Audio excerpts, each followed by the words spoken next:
Oi, viajante da vida! Você já pensou em convidar Jesus para sua casa? Pois é, na nossa próxima viagem, nós vamos conversar sobre algo muito importante e muito simples, mas com um resultado maravilhoso: cultivar o Evangelho no lar. Então, enquanto roda a vinheta, você já aproveita e se inscreve aqui no nosso canal, acione esse sininho para receber notificações, pode começar deixando um like. Se no final não gostar, muda para dislike e, sobretudo, vai aqui embaixo, desce a barrinha e comenta. Deixa o seu comentário para saber o que você está pensando do nosso trabalho. Desde já, obrigado e boa viagem!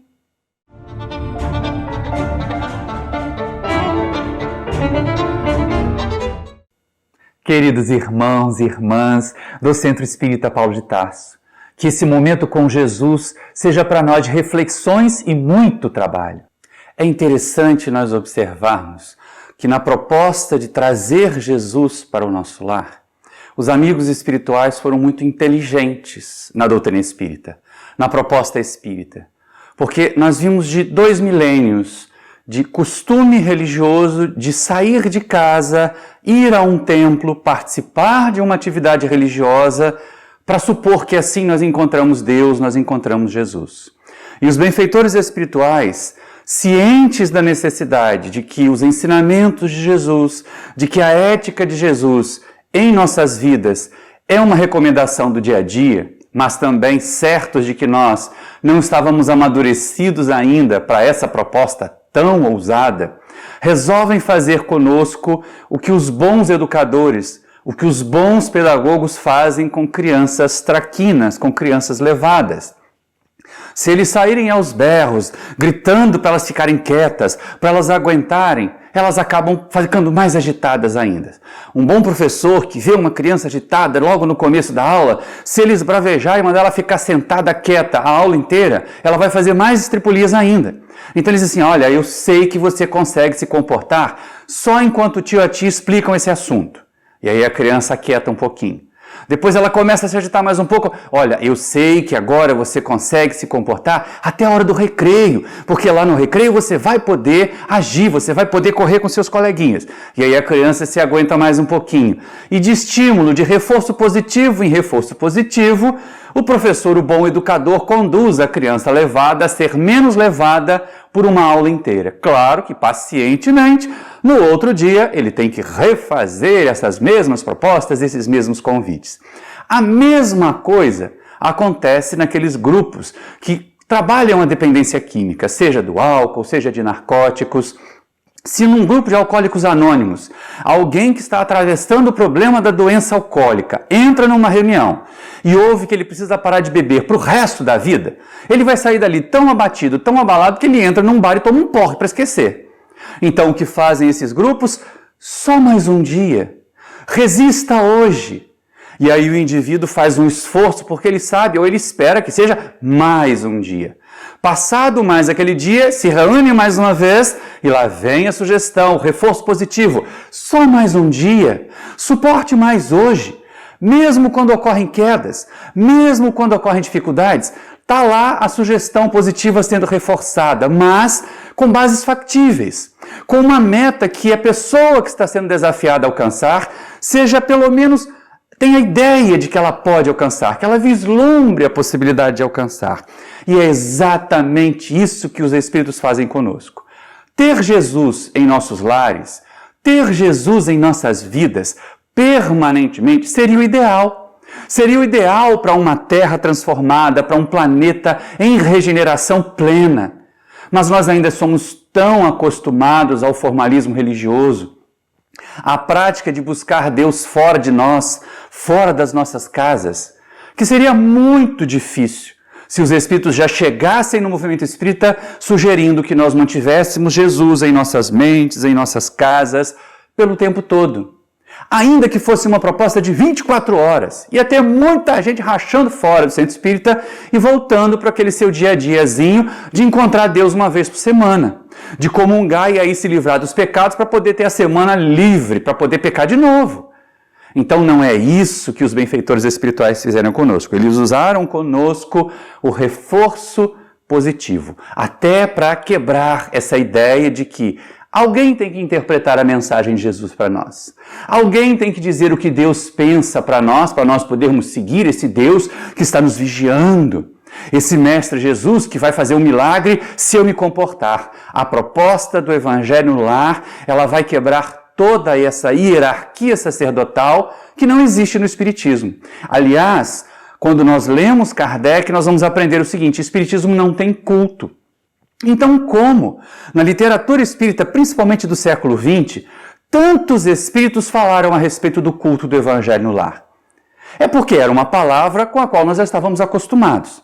Era uma palavra que remetia, de alguma maneira, à busca de um contato com o espiritual em nós, com a espiritualidade em nós. E é exatamente aí que vem, então, os benfeitores espirituais aplicando o reforço positivo. Olha, vamos trazer Jesus para nossa casa uma vez por semana. Ainda é aquele mesmo hábito que nós tínhamos. Vamos fazer por alguns momentos. Continua sendo o mesmo hábito, afinal de contas, um culto religioso, quando muito, dura aí 1 hora e meia. E aí a proposta dos Espíritos, sabendo que nós somos meio acomodados, meio aboletados em casa, faça de 15 a 30 minutos, uma vez por semana. Convide Jesus para estar em sua casa a partir do estudo dos seus ensinamentos. E aí nós, espíritas, temos uma proposta que já é um grande passo, um grande avanço em relação àquela proposta anterior de nós nos colocarmos no culto como um ser passivo, que vai ter a mente abastecida pelas informações do seu pastor, do seu sacerdote, do seu guia espiritual, que vai dizer como nós temos que agir ou como nós temos que fazer. Não! A proposta dos Espíritos é que nós busquemos na fonte. E se no caso nosso a fonte é Jesus, a ética é de Jesus, os ensinos são de Jesus, cabe a cada um de nós, nesses 15, 30 minutos do Evangelho no Lar durante a semana, buscarmos nas fontes. E foi exatamente aí que surge aquela palavrinha que a gente vem usando e usa até hoje de forma indiscriminada, o culto do Evangelho no Lar proposto pelos benfeitores espirituais. Mas não com o sentido de culto como nós o temos de herança, como esta palavra está carregada de sentido, desde tempos muito remotos, em que era um momento de você cultuar uma divindade, se colocar numa condição de subalternidade, entoar louvores e pedir favores. Essa é que era a pior parte dos cultos, pelo menos do ponto de vista espiritual. E aí aparece então para nós uma ideia, o seguinte: para tentar conciliar, pensei, caiu, né? Para tentar conciliar a orientação de Kardec, que Espiritismo não tem culto, com a proposta dos Espíritos na literatura brasileira, na literatura espírita do Brasil, do século XX, eu imaginei assim, bom, então os Espíritos estão propondo que nós façamos o estudo do Evangelho no Lar, o que já é um baita passo, o que já é uma grande conquista, ainda na proposta semanal, ainda por um período curto, mas olha só como é interessante, não é? Não ficamos esperando mais que alguém nos forneça. Temos aí os nossos livros, o Evangelho segundo o Espiritismo, alguns gostam de abrir também o Novo Testamento, porque no Evangelho segundo o Espiritismo, Allan Kardec pensou os ensinamentos éticos de Jesus e apresentou a ótica espírita sobre esses ensinamentos, sobre essas máximas. No Velho Testamento, nós temos o contexto geral, a visão dos 4 evangelistas, a visão dos Atos dos Apóstolos, que são descrições posteriores à passagem material de Jesus pela terra, algumas cartas daqueles que foram depois de Jesus, falando do momento, apresentando outras ideias, que não estão todas contidas no Evangelho segundo o Espiritismo, que já deixamos bem claro para todos que nos assistem, tanto no YouTube, para quem nos assiste aí nas várias regiões para onde essa palestra vai. O Evangelho segundo o Espiritismo não é a Bíblia dos Espíritas, ao contrário. Ele é um extrato de muitos ensinamentos do Novo Testamento, alguns raríssimos do Velho Testamento, em que Kardec traz a ótica espírita, a observação, os conceitos da doutrina espírita, para observar esses ensinos e tentar aplicá-los em nossas vidas. Mas algumas pessoas podem ou ler um trecho do Evangelho, ou ler um trecho do Novo Testamento, e aí, lógico, não somos mais passivos. Não é um momento em que alguém vai interpretar por nós. Então, nós podemos trocar ideias. A família reunida, as pessoas presentes ali naquele momento do Evangelho no Lar, do estudo, ainda vamos chamar assim, de estudo do Evangelho no Lar, comentando cada um o que achou, o que percebeu, como entendeu aquela passagem. Isso já é ótimo. Como a proposta é que essa interpretação seja feita à luz da doutrina espírita, então por que não inserir, por exemplo, duas questões, um trechinho de O Livro dos Espíritos, que é a grande base da nossa doutrina. E aí nós poderíamos ter os dois lados, ver a mensagem do Evangelho, ter a ótica de Jesus e, para a ótica de Jesus, lançar as luzes que a doutrina espírita nos traz, para facilitar a nossa interpretação, para nos ajudar a entender melhor como é a aplicação do sentido ético dos ensinos de Jesus em nossas vidas e o benefício que isso nos traz. O quanto isso é salutar para mim, porque essa proposta que os Espíritos fizeram de trazer o Evangelho para as nossas casas, de trazer a mensagem de Jesus para os nossos lares, ela não é vazia. Ela não é apenas para manter a nossa mente atrelada num sentido religioso. É porque tem um resultado saudável. O nosso ambiente externo, ele tem a mesma qualidade dos nossos pensamentos. Então, no momento do Evangelho no Lar, de alguma maneira nós vamos tentar melhorar os nossos pensamentos. Melhorar a frequência espiritual. Lá nas cartas de Paulo, ele diz que nós estamos cercados por uma nuvem de testemunhas. E esses espíritos desencarnados, essa nuvem de testemunha que nos cerca, ela é formada em sintonia com os nossos pensamentos. Se nós temos uma semana muito agitada, se nós temos pensamentos muito tumultuosos, os nossos lares vão estar abarrotados de visitantes tumultuados, inferiorizados, também com problemas semelhantes aos nossos. Então, o momento do Evangelho no Lar é aquele instante da semana em que a gente resolve dar uma faxina. Começa com uma faxina nos nossos pensamentos e daí vai para uma faxina no ambiente psíquico da nossa casa. Esta é uma questão interessante. Então vamos associar. E se temos crianças? E se elas são pequeninas? Eu deixo eles dormirem para fazer o Evangelho no Lar? Algumas pessoas dizem isso, porque senão eles atrapalham. Ora, mas se é bom para nós temos que fazer o esforço. Nós temos que ter a criatividade de encontrar o momento do Evangelho no Lar para que as nossas crianças participem. Talvez, se não pelo período todo, pelo menos o momento infância dentro do Evangelho no Lar. Um livro, um texto, uma historinha que prenda a atenção dessas crianças e as ajude a entender, olha, nossa família é o momento mais importante da semana para a nossa família. É este aqui. E você que é pequenino, e você que é criança, é importante para nós. Então você vai participar e vai entender que nesse instante, no linguajar dele, nós diríamos, o amiguinho Jesus vem nos visitar. Então você vai gostar de receber uma visita tão importante, fazendo bagunça? Falando à torto e à direito? Claro que não, então espera um pouquinho aí que vai ter o seu momento. E assim nós vamos manobrando as crianças, coloca lá um papel, alguns lápis coloridos para ela ir colorindo, fazendo uma interpretação pessoal daquele momento do Evangelho no Lar, e assim eles vão se acostumando, como nós também precisamos nos acostumar, meus irmãos, a cultivar Jesus em nosso dia a dia, a cultivar Jesus nos momentos da nossa existência, de preferência em todos eles, mas como não dá para fazer isso 24 horas por dia, porque o povo às vezes ainda desvia, é melhor o máximo de tempo possível.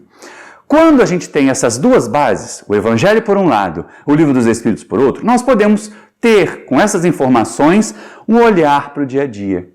O que está acontecendo? Alguma notícia que nos chegou, que nos abalou e que nos fez pensar? Vamos pôr os olhos do Evangelho sobre essa notícia? Vamos pensar como Jesus agiria se ele estivesse vendo, observando um fato como esse? Se ele fosse um dos participantes, um dos atores de uma cena que foi descrita para nós numa matéria de TV ou numa notícia dos jornais? Ou então assim, puxa, mas é uma coisa muito triste, é alguma coisa muito horrível que aconteceu e que me deixou abalado. E aí a questão que nós poderíamos colocar naquele momento do Evangelho no Lar é o seguinte: como seria o nosso mundo se nós já estivéssemos plenamente vivenciando os ensinamentos de Jesus? Como seria esta realidade nova se nós já tivéssemos uma coletividade humana evangelizada? Não queremos dizer que é uma coletividade humana cristã, todas seguidores de Jesus, segundo as pautas colocadas pelas igrejas formais que se dizem detentoras da mensagem de Jesus. Mas uma sociedade que se baseie na moral, nos ensinamentos de Jesus. Como nós vemos observações importantes importantes lá no Livro dos Espíritos, na questão 930, que eu deixo para que a gente consulte, para ficar aquela curiosidadezinha, para sair daqui da palestra e já ir correndo lá no Livro dos Espíritos, ver o que o Maurício quis dizer com a questão 930 do Livro dos Espíritos para uma sociedade que atende as propostas de Jesus, que atende os ensinos de Jesus. Lá nós vamos ver algo muito interessante, que requer de nós a ação. Mas voltando aqui para o nosso Evangelho no Lar, então é aproveitar isso. São aqueles 15, 30 minutos, mas que resultados bons, que resultados legais que nós alcançamos com eles. E aí nós vamos começar a perceber o seguinte, olha, numa sociedade que esteja mais evangelizada, isso deve ser alcançado. Nós já fazemos? Ainda não. Então se torna uma meta. Se torna uma proposta de transformação. Metas alcançáveis, gente. Nada de propor santidade de um dia para o outro. Nada de propor angelitude. Mas um pequeno passo de cada vez, um pouquinho para frente. Às vezes a gente dá uma recuada, mas o necessário é sempre pensar em caminhar, sempre pensar em progredir, sempre pensar em avançar. E aí a gente começa a quebrar aquela história do ritual. O grande problema é que quando nós colocamos o rótulo de estudo do Evangelho no Lar, parece que é algo que vai ser trabalhado só do ponto de vista do intelecto e não vai contar com os nossos sentimentos. Quando, na verdade, o que mais se espera de nós é que nós associemos inteligência e sentimento para acolher Jesus plenamente em nossos lares. Não apenas na nossa casa com paredes e portas e janelas, mas no nosso lar íntimo. E aí, muitas pessoas transformaram esse momento de estudo do Evangelho no Lar em mais um ritual forçado. Em mais aquele momento que, puxa vida, eu tenho que desligar a televisão bem na hora do meu programa. Puxa vida, eu tenho que parar o meu jogo bem na hora que eu estava quase ganhando aqui, mudando de fase para fazer esse negócio de Evangelho no Lar.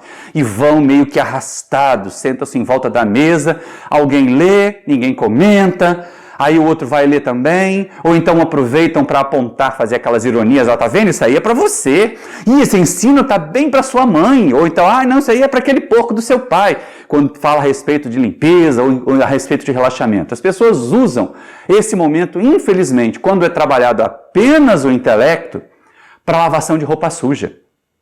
Para um ficar apontando as falhas dos outros. E a gente começa a pensar assim, mas por que não está dando certo?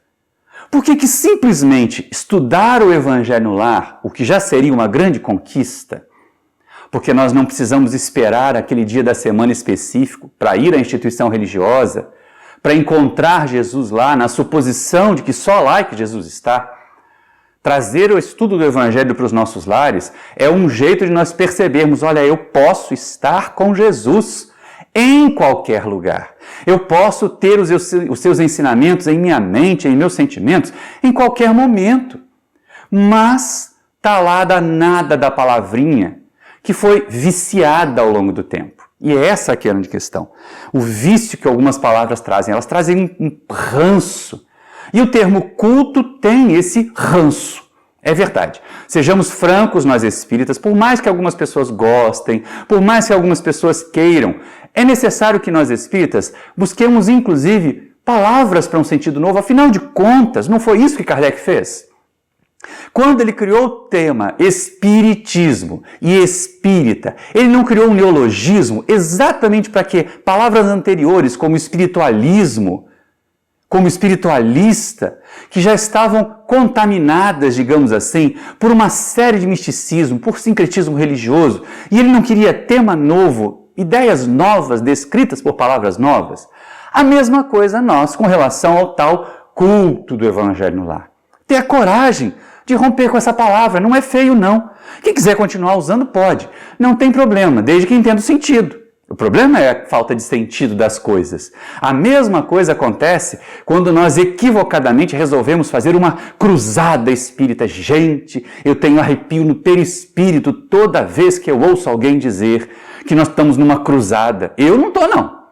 Eu com certeza não estou, porque as cruzadas, esse termo, remete àquele momento tenebroso, viciado, em que os ditos seguidores de Jesus iam de espada em punho, iam violentamente à chamada Terra Santa, tentar resgatá-la de volta para o cristianismo, porque ela havia sido tomada pelos mouros, e isso faziam com violência, e isso faziam dizimando, e cometiam erros atrozes que Jesus jamais apoiaria. Então, uma cruzada espírita é um contrassenso, por mais que nós tenhamos instituições que se denominem assim. Fica aqui a sugestão, humilde, não estou querendo mudar a ideia de ninguém, mas pensem bem, gente, cruzada é Idade Média, cruzada é violência, culto é formalismo, culto é estagnação. Então a proposta que é feita para nós é de nós irmos além como espíritas. Vamos usar palavras que não tenham essa mesma carga pesada, esse fardo de conceitos por trás delas que não são os mais positivos, que não são os melhores. E aí nós vamos ter a oportunidade de refletir. Se não é culto que a gente faz, se estudo, trabalha só o intelecto e também não está servindo, afinal de contas, o que é esse momento de Jesus em nossos lares? O que nós estamos fazendo ali quando nós reunimos a família, quando nós lemos um texto do Evangelho, quando nós lemos um pedaço do Livro dos Espíritos, quando nós comentamos a aplicação desses ensinos no dia a dia, como tem sido o nosso dia na Casa Espírita, porque pode ser a única oportunidade da semana em que os elementos da família inteira se reúnem para conversar. Porque nós vivemos numa sociedade tão agitada, nós vivemos numa sociedade tão confusa, que nem nas refeições mais as famílias se reúnem. Cada um busca o seu momento. Pode acontecer que seja esse o novo normal, que seja esse o normal dessa sociedade nossa, mas ele não tem dado bons resultados. Afetivamente, pelo menos, emocionalmente, pelo menos, nós estamos mais solitários, nós estamos mais vazios. E esse momento precioso de 15, 30 minutos em nossos lares, em torno da mensagem de Jesus, em torno de uma mesa, com a ideia, e aí nós espíritas sabemos disso, os fluidos são manipulados facilmente pelos benfeitores espirituais.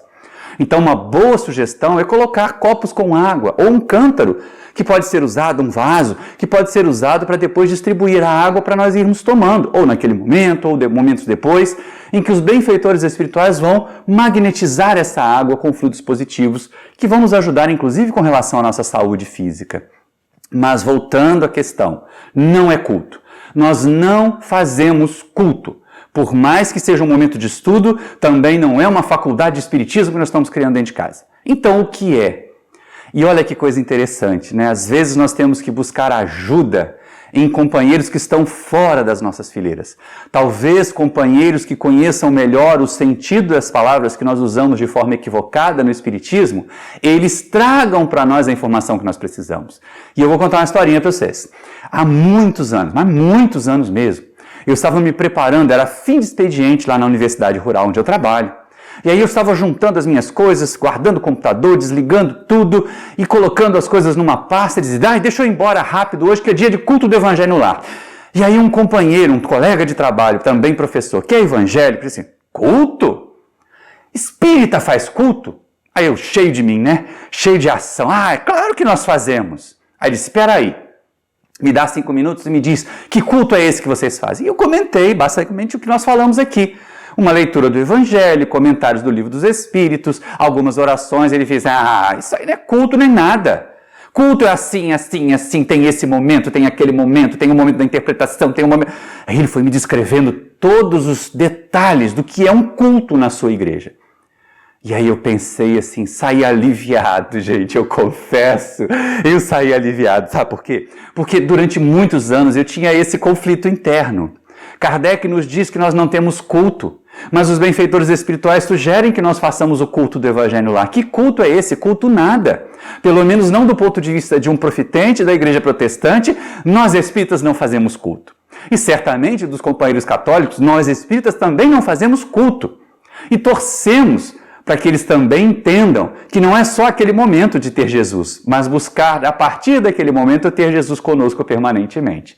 Então, se não era culto que a gente fazia, e eu muito aliviado fiquei com isso, a nossa proposta é mais abrangente.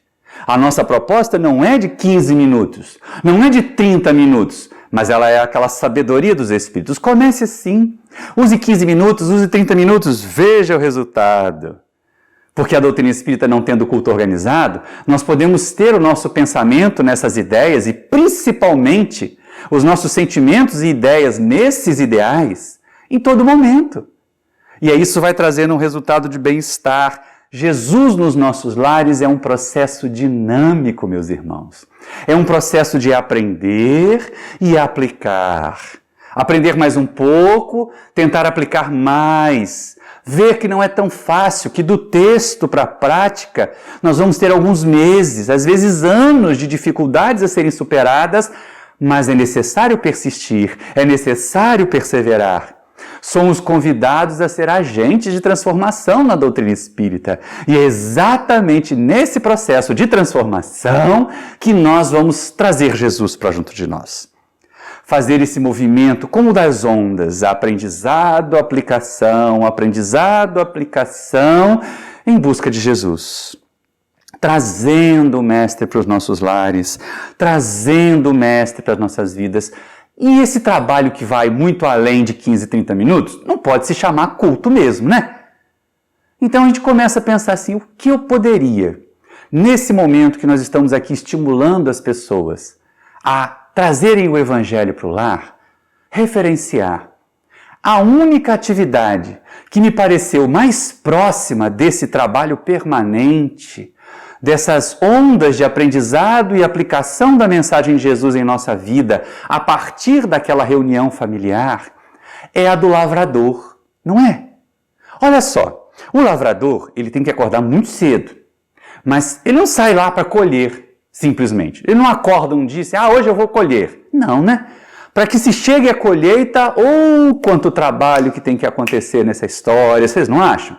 Ele tem que primeiro limpar o solo, remover todos os resíduos das culturas anteriores, remover pedras que impeçam as sementes de florescer, de germinar. Depois ele tem que arar o solo, abrir espaço para a colocação da semente, abrir espaço na terra para que o ar penetre, para torná-la mais permeável. Isso já dá ideias para nós, não é verdade?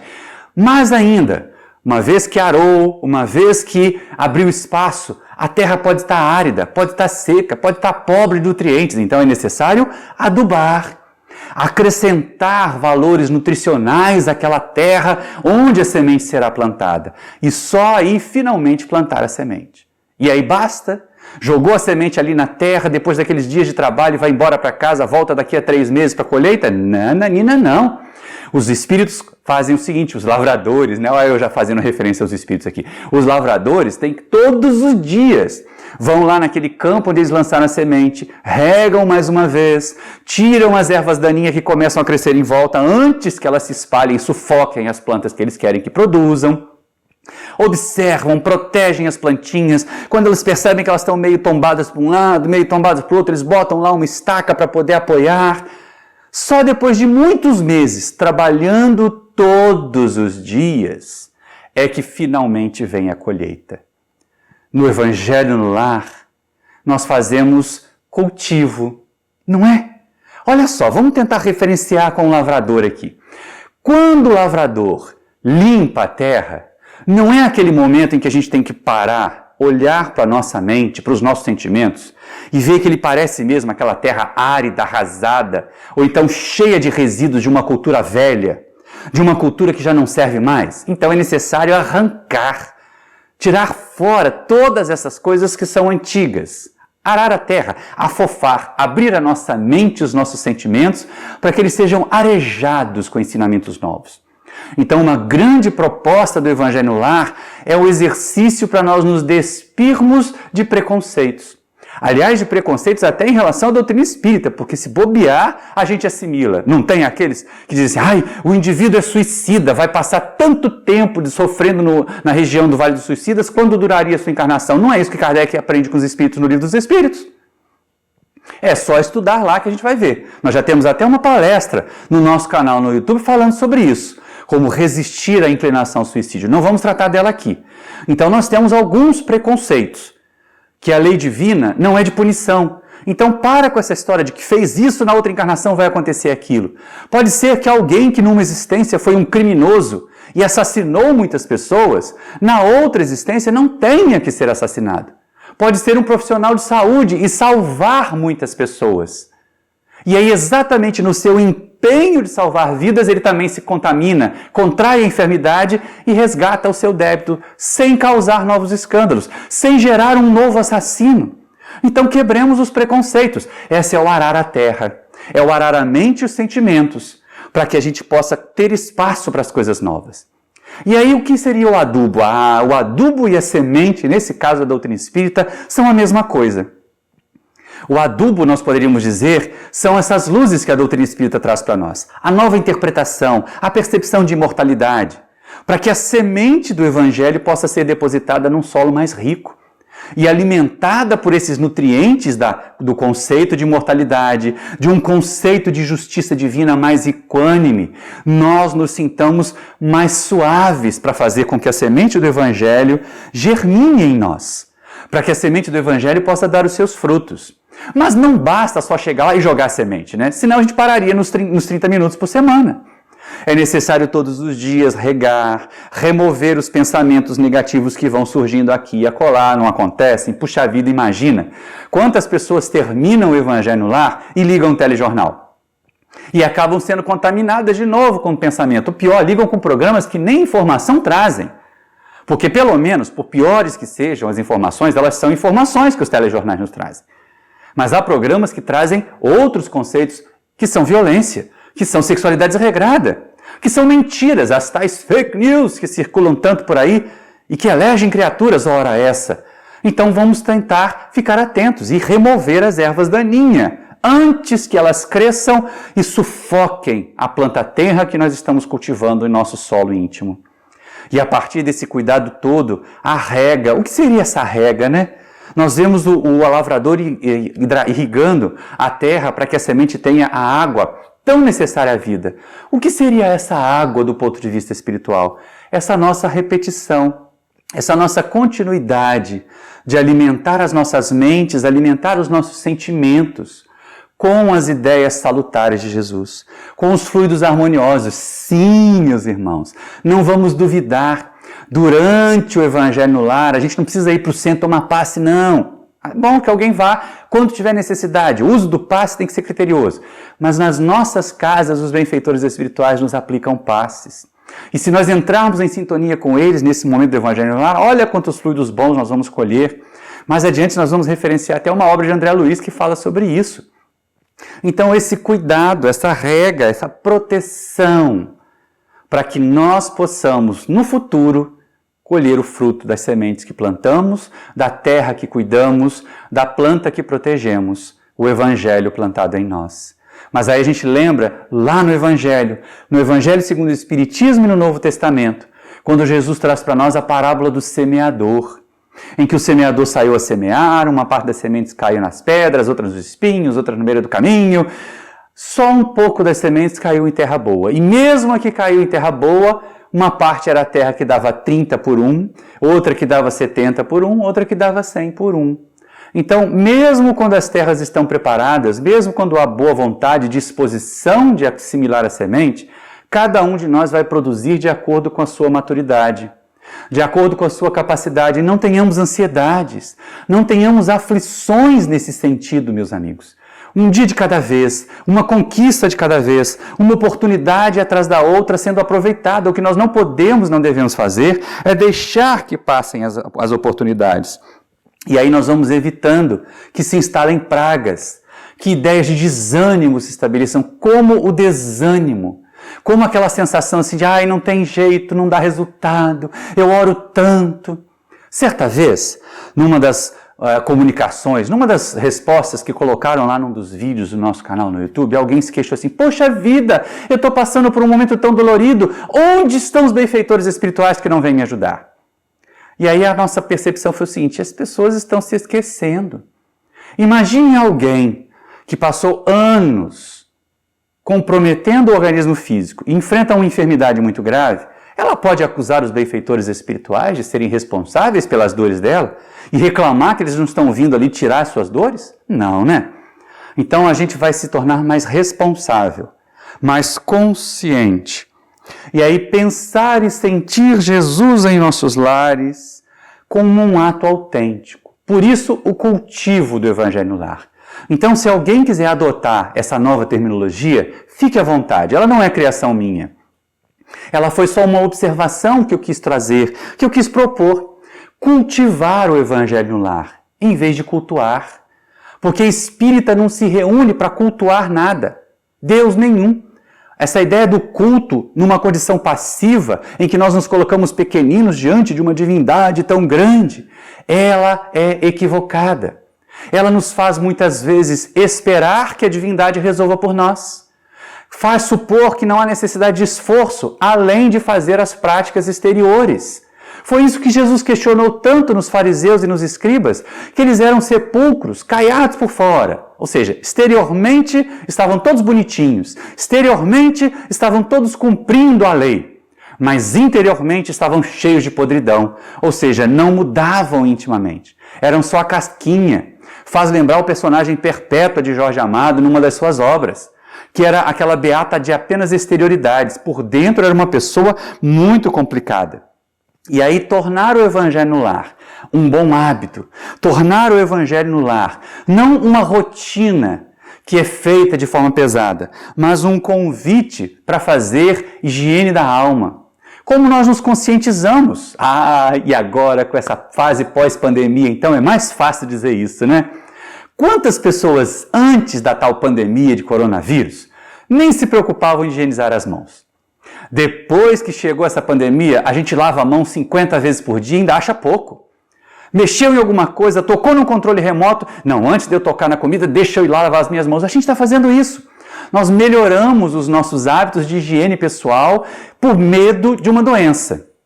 Vamos fazer uma atitude mais inteligente. Vamos melhorar os nossos hábitos de higiene espiritual por consciência de que ter a mensagem de Jesus em nossas vidas, de que receber o Mestre todos os dias, a cada momento, é que é o ideal para nós. Tornar o Evangelho no lar um hábito. E aí a gente percebe aquele reforço positivo dos benfeitores espirituais lá atrás. Aquele do, faz por 15 dias, faz por 30 minutos. Não foi isso? Não é dessa forma que é apresentado para nós, né? Nos livros de André Luiz, no material divulgado pela FEB? Aquele momento, mas a gente começa a perceber que aquele momento, ou pelo menos naquele momento, as nossas aflições dão uma arrefecida, ou a nossa compreensão sobre as nossas aflições é que melhora, porque de vez em quando a dor não é modificada. O que muda é a compreensão que nós temos dela. O que muda é a percepção que nós temos da dor que nós sentimos, das suas causas, das consequências dela no nosso progresso, do que nós podemos fazer para melhorar, para não sentir tanto. E aí, lógico, com essas reflexões, quando nós paramos para observar a nossa vida, nós conseguimos tomar decisões melhores. Nós conseguimos tomar decisões mais acertadas, meus amigos. E aí percebemos como isso é bom. Deixar de cultuar, que é passivo, que é estagnante, que paralisa a nossa ação, porque as pessoas imaginam assim, hoje não é dia de centro, hoje não é dia de reunião mediúnica, então eu não preciso manter o meu pensamento higienizado. E aí a gente esquece, precisa sim. Claro que as nossas casas não são centros espíritas. Claro que o nosso Evangelho no lar não é uma reunião mediúnica. Mas, voltando a Paulo de Tarso, nós estamos cercados por uma nuvem de testemunhas, meus irmãos. E essas nossas testemunhas são atraídas pelo que nós sentimos, pelo que nós pensamos, pelo que nós falamos. E a paz que nós queremos atrair também será a partir daquilo que nós sentimos, a partir daquilo que nós pensamos, a partir daquilo que nós falamos. É um hábito muito saudável, mas é um trabalho permanente. Nós não podemos descuidar de cultivar o Evangelho em nossos lares. E agora eu não estou falando da casa material, estou falando da nossa casa íntima. Cultivar o Evangelho em nossa vivência, em nossa experiência de vida. Porque aí onde quer que nós estejamos, com quem quer que nós estejamos, nós sempre estaremos com Jesus. Nós sempre teremos a mensagem do Evangelho a nos enriquecer, a nos fortalecer, a nos ajudar a ir adiante. Olha que coisa boa! E é isso que vai fazer a diferença na nossa vida, ampliando a nossa percepção. Se é bom por 15 minutos, se é bom por 30 minutos, por que eu não posso mais? E aí nós passamos a fazer um pequeno evangelho todos os dias de manhã. Acordamos, podemos até fazer o nosso de jejum, porque pensar de barriga vazia também pode ser difícil. E aí logo depois daquele café da manhã gostoso, a gente abre uma página de um livro, faz uma leitura, faz uma prece, tem um momento de reflexão e vai para o nosso dia de trabalho. Ao chegar em casa, ao aproveitar o momento da noite, ao nos prepararmos para o recolhimento, por que não um outro momento de leitura, de oração, de reflexão? E aí nós percebemos, olha só, não é que aconteceu o que os Espíritos queriam com aquele reforço positivo? A percepção, a amostra grátis, vamos dizer assim, né, dos 30 minutos de Evangelho no Lar, passou a ser pouco. Porque era tão legal o resultado, era tão bom o resultado, que a gente começou a inserir mais disso na nossa vida. E aí, quanto mais Jesus nós tivermos em nossas vidas, menos espaço vai haver para que nós façamos coisas que são contrárias aos nossos interesses, coisas que são contrárias à nossa felicidade. Ah, é verdade. Mas, olha que coisa interessante, a nossa casa material também é beneficiada. A nossa vizinhança também é beneficiada. Puxa vida, se nós temos harmonia no nosso lar, de alguma maneira nós externamos essa harmonia para a aparência da nossa casa. Um jardim vai ficar mais bem cuidado, um vaso de planta vai ser regado todos os dias. A música que os nossos vizinhos vão ouvir será uma música que eleva os sentimentos, que acalma, que tranquiliza e não que agita. E aí nós vamos levando essa mensagem, essas vibrações para a vizinhança, para a coletividade. E quem sabe eles também não respondem de forma positiva, estabelecendo eles também essa prática, mesmo que não seja nas fileiras do Espiritismo. Seria ótimo se todo irmão católico, católica, tivessem vários momentos de cultivo do Evangelho no lar em casa. Se todo irmão protestante tivesse também. E que os profitentes de outras religiões tivessem os seus momentos em casa, de trabalhar os valores da alma, os valores que acalmam, os valores que edificam, o bem. Fazer o bem no momento que é possível.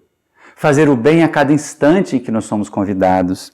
E aí a gente começa a lembrar, já para caminhar para o encerramento da nossa tarefa, o livro de André Luiz chamado Os Mensageiros, em que ele nos mostra que o Evangelho no Lar pode ser muito mais do que apenas terapia familiar. Porque é isso que ele faz, né? É a primeira ação do Evangelho no Lar, é ser terapia familiar. Colocar os elementos da família, aqueles que desejam, ninguém tem que ser forçado a isso, tá bom? Os adultos, as crianças e os adolescentes podem ser convencidos da necessidade disso. É necessário que nós façamos a nossa parte, que nós não os deixemos entregues a outros sedutores.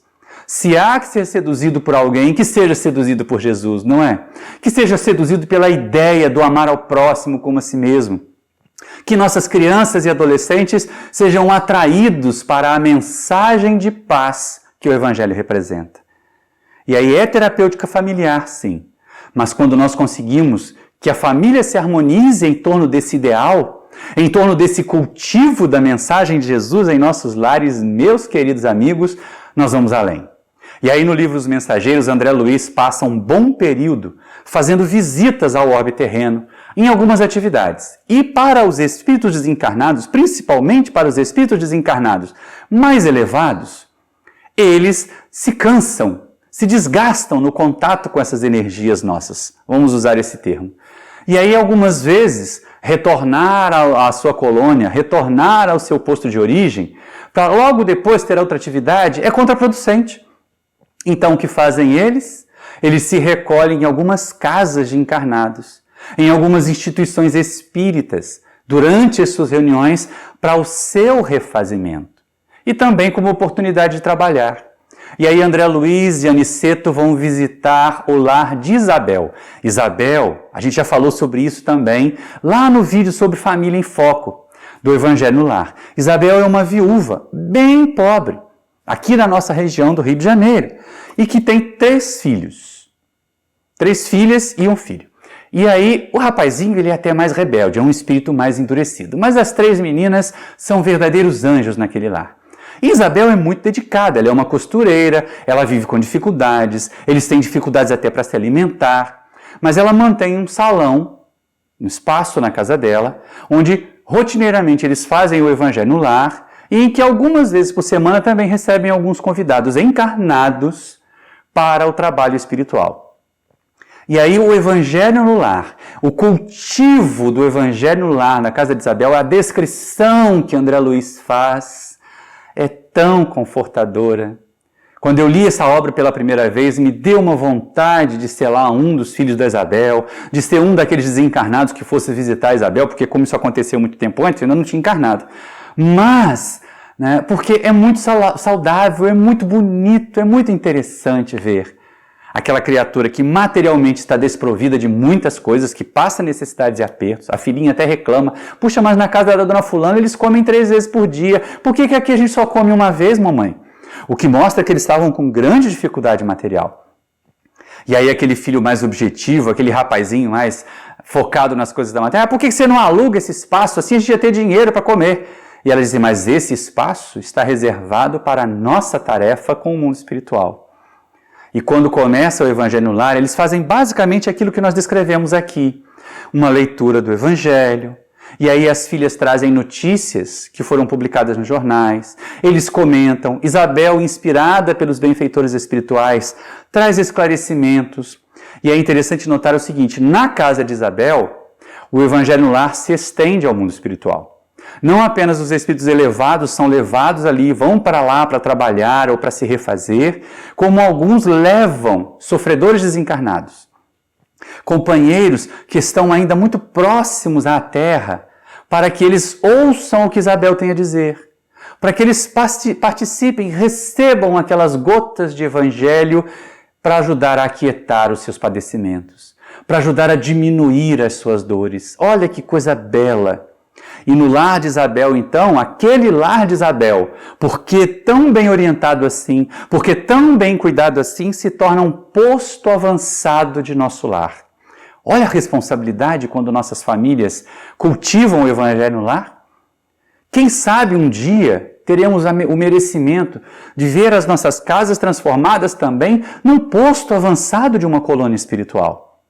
Onde quer que nós estejamos, não vamos imaginar que quem não está no Rio de Janeiro, quem está lá em Barreiras, quem está lá em Canela, vai ter nosso lar como colônia para buscar. Cada um de nós tem a sua área de influência espiritual. Mas a questão relativa é tornar a nossa casa, tornar os nossos lares postos avançados dessas colônias do bem, cultivando o Evangelho no lar. Abrindo a nossa casa mental, abrindo a nossa casa física para receber Jesus na figura dos seus tarefeiros do bem, dos espíritos amorosos que se colocam à disposição da humanidade encarnada para tentar mitigar os nossos sofrimentos, as nossas dores. Fazer o Evangelho no lar, da maneira que for, seja ainda na sementinha dos 15, 30 minutos por semana, seja na sua forma estendida num cultivo diário, é dizer, vem Jesus, vem querido Mestre, à nossa casa, aos nossos lares, vem Jesus, ilumina as nossas mentes, ilumina os nossos sentimentos, Mestre amado, para que nós possamos servir contigo. Jesus, que esse momento em nossos lares, em que nós refletimos sobre os teus ensinos, sejam para nós base de realização, que a partir daqui nós nos tornemos ou façamos os esforços necessários, querido Jesus, para sermos criaturas melhores, para sermos humanos melhores, vivendo na sociedade terrena, ajudando essa sociedade terrena a se tornar uma sociedade melhor. Vem, Jesus, vem ter conosco, vem confortar-nos nas nossas dores, porque nós ainda não estamos isentos delas, meu Mestre querido. Ainda sofremos, ainda nos abatemos com a deserção dos entes queridos, nos abatemos com as privações materiais, mas em Ti, Jesus, na compreensão da Tua mensagem, Mestre querido, nós nos fortaleceremos, nós seremos capazes de superar a nós mesmos, de superar as nossas grandes fragilidades. Jesus querido, nós gostaríamos de ser destes que Te servem, não apenas dos lábios, mas destes que Te servem, Jesus, abrindo as nossas casas, para que os Teus mensageiros façam dos nossos lares o seu posto de socorro, o seu posto de trabalho avançado aqui na terra. Que eles nos inspirem, que eles nos guiem, porque possam tomar as nossas mãos e levar o afago ao que sofre de abandono, levar o alimento ao que padece de fome, Jesus. Ajuda-nos, Mestre querido. Aqui esses benfeitores que visitam os nossos lares enquanto cultivamos a Tua mensagem neles, se sirvam das nossas vozes para falar aquilo que precisam ouvir, os nossos irmãos em sofrimento. Que a nossa fala seja de consolo, de conforto às almas e não de agravamento das dores. Ajuda-nos, Jesus, a sermos bons ouvintes, a sermos daqueles que emprestam os ouvidos e deem olhares condescendentes, olhares empáticos para os irmãos que sofrem e que nos buscam. E que possamos mandar a eles mensagens pelas mais variadas formas de esperança, de superação. Lembrando Maria de Nazaré, como Boa Nova nos relata de Humberto de Campos, isto também passa, meu filho. Só o amor com Jesus permanece para sempre, dizia a Mãe Santíssima aos sofredores que a buscavam. E nós, Jesus, somos desses sofredores. Ainda estamos na Terra e dela fazemos, Jesus, um planeta de provas e expiações. Não é o planeta que nos faz sofrer. É o nosso estado de inferioridade que espalha sofrimento pelo planeta. E no cultivar o Evangelho, a tua mensagem em nossos lares, Jesus, nos ajuda, Mestre. Nos ajuda a sermos nós instrumentos do teu amor, instrumentos da tua paz junto de nós. Meus queridos irmãos espíritas, das mais variadas cidades para onde esta palestra será encaminhada, que nós nos encontremos sempre reunidos, que nós nos sintamos fortes, uma família espírita, que supera desavenças, que supera formas diferentes de pensar para trabalhar no bem, para semear amor, para construir a paz. A mesma paz que nós compartilhamos com vocês nesses momentos de estudo. Muita paz a todos, meus irmãos, e muito obrigado pela atenção.